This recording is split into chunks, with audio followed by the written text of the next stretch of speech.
Саламатсыздарбы, урматтуу 6-класстын окуучулары?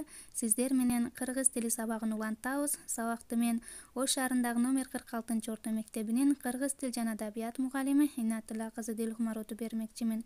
Бүгүнкү сабагыбыздын темасы сүйлөмдүн ээси жана баяндоочу.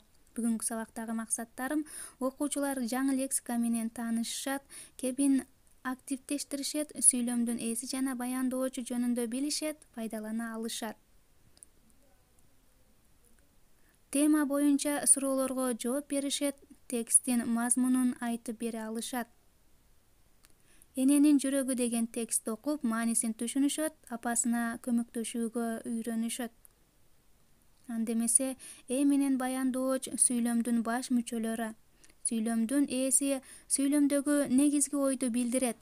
Айтылып жаткан сүйлөмдүн башка мүчөлөрүнө грамматикалык жактан багынбай, баяндоочту сан жак боюнча өзүнө баш ийдирип, маанисин жана грамматикалык жактан баяндооч менен байланышып турат. Атоош жөндөмөсүнүн ким, кимдер, эмне, эмнелер деген суроолоруна жооп берет. Ал эми баяндооч сүйлөмдүн ээсине баш ийип, энин кыймыл-аракетин билдирет. Баяндооч эмне кылды, эмне кылып жатат, эмне кылат деген суроолорго жооп берет. Сүйлөмдүн ээсинин асты бир сызык, баяндоочу 2 сызык менен сызылат.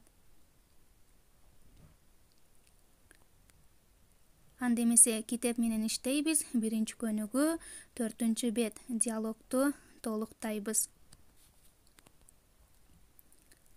Силердин үй бүлөңөрдө канча адам бар? Алар кимдер? Силердин үй бүлөңөр бактылуубу? Эмне үчүн? Сен кандай үй бүлөнү бактылуу деп түшүнөсүң? Силердин үй бүлөлүк дарагыңарда канча муун бар? Силердин үй бүлөлүк дарагыңарда канча адам бар?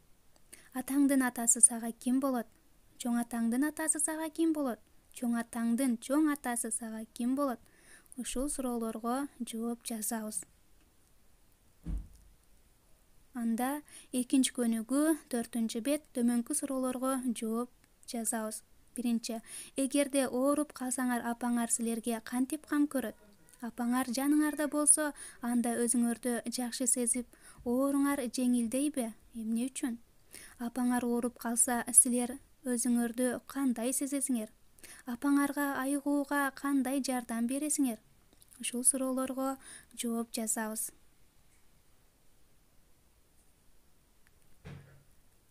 Үчүнчү көнүгүү: эненин жүрөгү деген текстти эмне жөнүндө окуйбуз деп ойлойсуңар?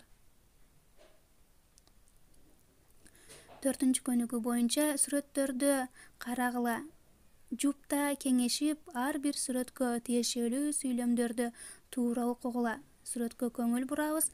Кооз 3 кайың өсүп турат. Бир кооз кайың кичинекей 3 кызы менен токойдо өсөт. Кайыңдын өзөгү кулады. Ушул 3 сүрөткө 3 сөз тууру келдиби? Жок, албетте бул жерде туура келген жок, себеби бизге сүрөттөргө алмаштырып сүйлөмдөрдү коюп койгон. Ал эми биз туура сүйлөмдү жана туура келген сүрөткө коюп жазуубуз керек.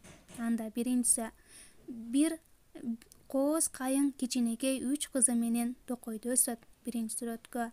Ал эми экинчи сүрөткө болсо: кайыңдын өзөгү кулады. Экинчи сүрөттө кулаган кайыңдын сүрөтү турат. Үчүнчү: кооз 3 кайың өсүп турат. Мына балдар, туурулап белгилеп алдык, дептерлерибизге жазабыз. Анда сөздүк менен иштейбиз. Кыпча бел,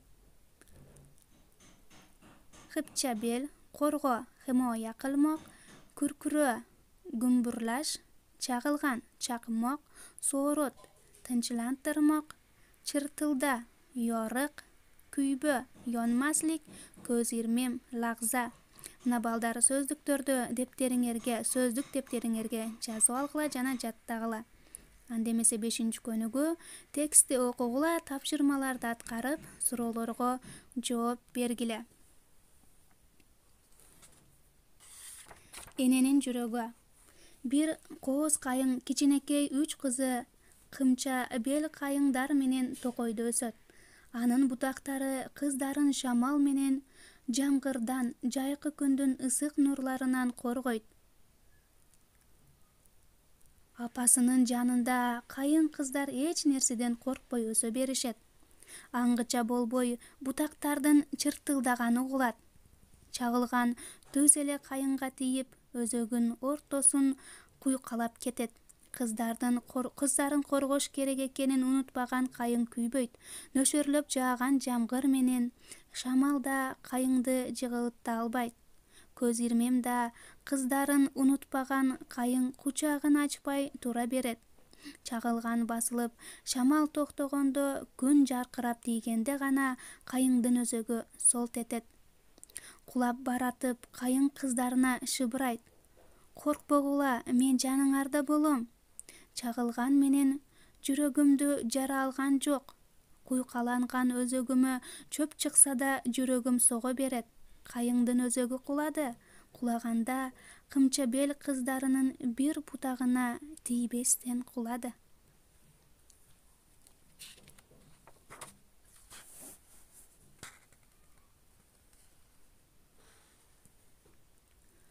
Ошондон бери картаң дөмүртүн жанында кооз 3 кайың өсүп турат. Алууга отургула, анан көзүңөрдү жумуп, кулак түргүлө. Ошондо силер эненин жүрөгүнүн сокконун угушуңар мүмкүн.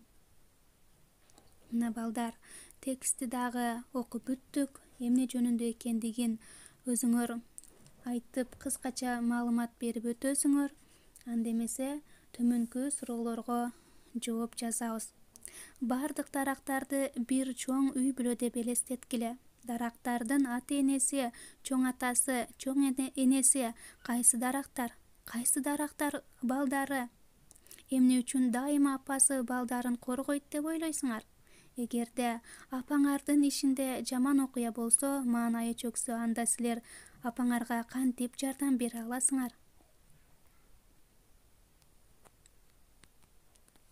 Анда эмесе 6-көнүгү бир окуучунун апасы жана өзү жөнүндө жазганын окугула. Силердин апаңарга эмнеси окшош? Сага ал окуучу эмнеси окшош? Салыштыргыла. Анда эмесе апам эмне кылат? Апам бизди жакшы көрөт, ошондуктан биздин үй бүлөбүзгө кам көрөт. Ал ак көңүл, боорукер. Апам күн сайын үй бүлөбүз жактырган даамдуу тамактарды бышырат, бизди маалында тамактандырат. Апам биздин үйдө бөлмөлөрүн жыйнап тазалайт. Кичинекей инимди багат, сууга түшүрүп киринтет, ыйласа сооротот. Кечинде жомок окуп берет. Апам мага тамак жасаганды, идиш-аяк жууганды, башка дагы көп нерселерди үйрөтөт. Апам сабактарга даярданууга жардам берет. Апам мени адептүү болууга тарбиялайт. Мен эмне кылам? Текст окуйбуз жана салыштырабыз. Мен да апамды жакшы көрөм, ошондуктан апама жардам берип турам.